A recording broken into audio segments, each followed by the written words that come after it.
స్వామివారికి పెట్టే దిట్టాన్ని తగ్గించేశారు, స్వామివారికి పెట్టే నైవేద్యాన్ని తగ్గించేశారు, స్వామివారికి పెట్టే ప్రసాదాల్లో కల్తీ లేని అన్నటువంటి వాళ్ళతో పోల్చుకుంటే వీళ్ళ కామన్ సెన్స్ గురించి మనం మాట్లాడాల్సిన అవసరం లేదు. కాకపోతే వాళ్ళ ఉద్దేశం అయ్యి ఉండొచ్చు, వాళ్ళ ఉద్దేశాలు మనం చెప్పలేం.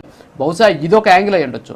కొంతమంది ఏంటి, మా దగ్గర ఉన్న ఈ డబ్బులు మా దగ్గర అయితే ఎందుకు పనికిరావు, తీసుకొచ్చి అక్కడ హుండీలు వేస్తే కనీసం వాళ్ళన్నా మార్చుకుంటారేమో అనేటటువంటి ఆలోచన కూడా ఉండి ఉండొచ్చు బహుశా. సో ఆ ప్రయత్నంగా మనం ఎందుకు చూడకూడదు? సరే అవి చెత్త కాగితాలా లేకపోతే చల్లని కాగితాలా పక్కన పెడితే ఒక ప్రయత్నం ఎందుకు జరగట్లేదు? ఖచ్చితంగా ఇది ఆలోచన అయితే మంచిదే, కాదని చెప్పలేదు. కాకపోతే ఇక్కడ ఒక పాయింట్ రాజు గారు, ఓకే ఈ రోజు మీరు అన్న ప్రకారం 400 కోట్ల డబ్బులు ఉంది టిటిడి ట్రెజరీలో. ఈ డబ్బుల్ని మనము ఏమంటారు వైట్ మనీ చేస్తే వివిధ కార్యక్రమాలకు వాడచ్చు అన్న దాంట్లో నేను ఖచ్చితంగా ఏకీభవిస్తాను. ఈ రోజు తిరుమల తిరుపతి దేవస్థానం ద్వారా ఎన్నో సంక్షేమ కార్యక్రమాలు జరుగుతున్నాయి. ఈ రోజు ఎడ్యుకేషన్ సిస్టమ్స్ అవ్వచ్చు, ఆరోగ్య సమస్యలు కావచ్చు, లేకపోతే ఇంకా వేరే వాటికి కూడా డెవలప్మెంట్ ప్రాసెస్ అవ్వచ్చు, లేదా వివిధ ప్లేసెస్ లో టెంపుల్ కన్స్ట్రక్షన్ అవ్వచ్చు. ఈ రకంగా ఏంటంటే తిరుమల తిరుపతి దేవస్థానం చాలా పనులు చేస్తూ ఉంది, వాటన్నిటికీ వాడచ్చు. కాకపోతే ఓకే ఈ రోజు డిమానిటైజేషన్ తర్వాత ఒక రూల్ తీసుకొచ్చి దేశంలో నల్లధనాన్ని అంతా నిర్మూలన చేస్తామని చెప్పి ఆ రోజు ప్రభుత్వం తీసుకొచ్చింది.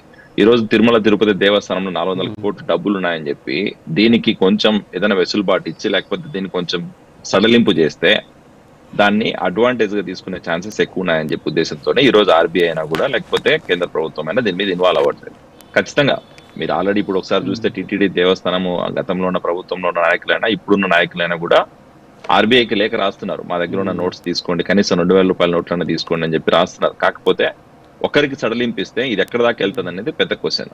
రెండవది ఏంటంటే ఇందాక అన్న చెప్పినట్టు లీగల్ గా చాలా కాన్సిక్వెన్సెస్ ఉంటాయి. ఎందుకంటే ఈ రోజు మేము ఎన్ఆర్ఐ ఉన్నాము బ్రదర్, ఎన్ఆర్ఐగా ఉన్నాము. మా దగ్గర కూడా ఇప్పుడు కొంతమంది దగ్గర ఆ పాత నోట్లు ఉంటాయి ఈ రోజు కూడా. ఎందుకంటే మేము గత 10 సంవత్సరాల నుంచి ఇండియాకి రాని వాళ్ళు కూడా కొంతమంది ఎన్ఆర్ఐలు ఉన్నారు. వాళ్ళ దగ్గర సేవింగ్స్ ఉంటాయో లేకపోతే ఇండియాలో డబ్బులు ఉన్నాయనుకోండి, వాళ్ళు కూడా వెసులుబాటు అడుగుతారు కదా. సో 2016 డిమానిటైజేషన్ తర్వాత టైం ఇచ్చింది, ఆ టైంని మళ్ళీ ఎక్స్టెండ్ కూడా చేశారు. ఎక్స్టెండ్ చేసిన తర్వాతనే ఈ డెసిషన్ తీసుకున్నారు. సో ఈ రకంగా ఏంటంటే ఉన్న ఏదైతే డెసిషన్ తీసుకున్నారో ఆ డెసిషన్ మళ్ళీ ఇప్పుడు సడలింపు చేస్తే రాబోయే రోజుల్లో దీనివల్ల చాలా ప్రాబ్లం అవుతుంది అనేది ఒక పాయింట్. రెండో పాయింట్ ఏంటంటే మన దగ్గర ఇల్లీగల్ యాక్టివిటీస్ చేయడానికి చాలా మంది రెడీగా ఉంటారు.